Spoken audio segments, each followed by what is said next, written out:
Praise the Lord. Greetings to you all in the holiest name of our Lord Jesus Christ.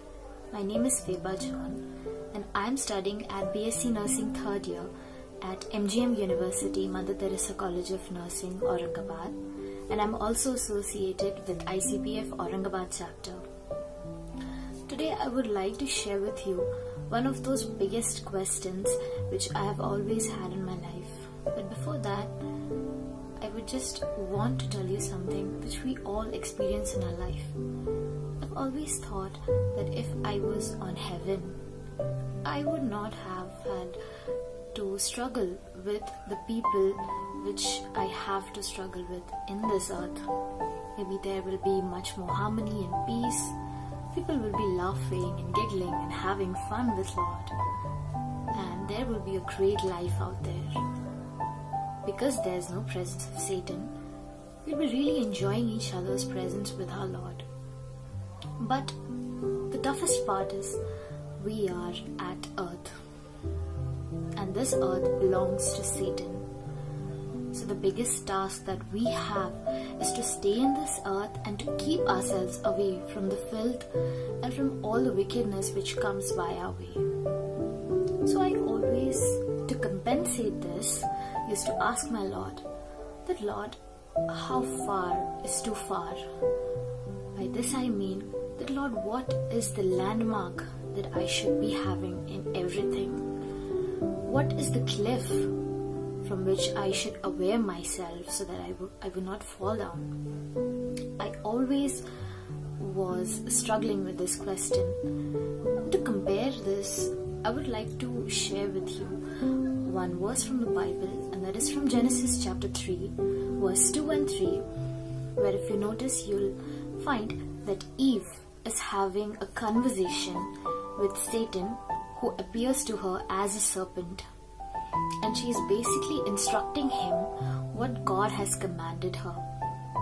She certainly says that the Lord said that we can have all the fruits from the trees in the garden except for the one which is situated at the midst of the garden. And she adds by saying that you shall not eat nor even touch it, or else you will die.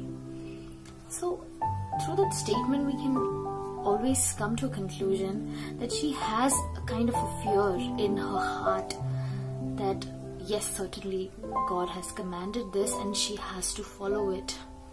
But as we all know that as the time passes by, she falters by the commandments which God gave her.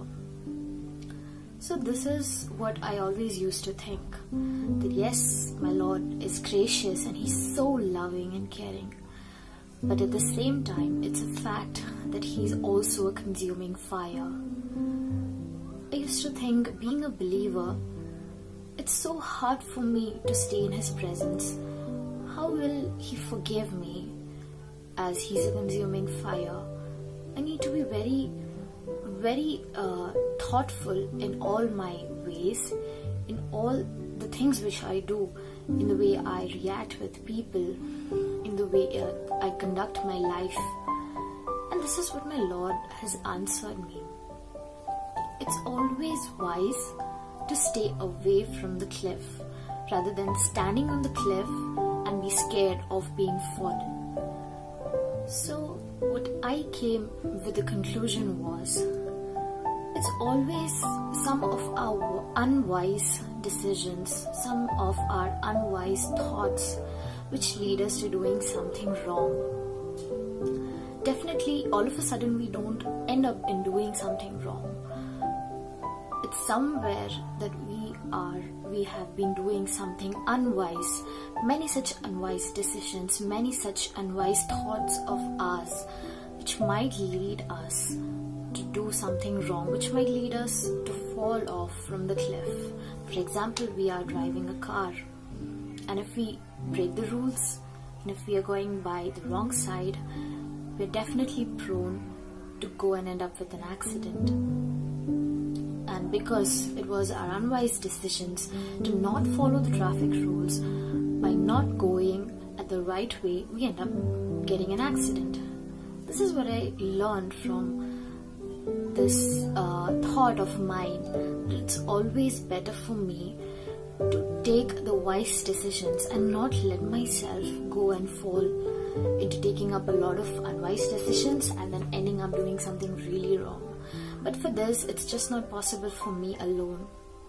I don't pray, or we should not pray to God saying that, Lord, I would never end up doing anything wrong, but I rather would pray that, Lord, help me to take all the wise decisions according to your will, so that I may not end up into doing a lot of unwise things and going and ending up into something really wrong.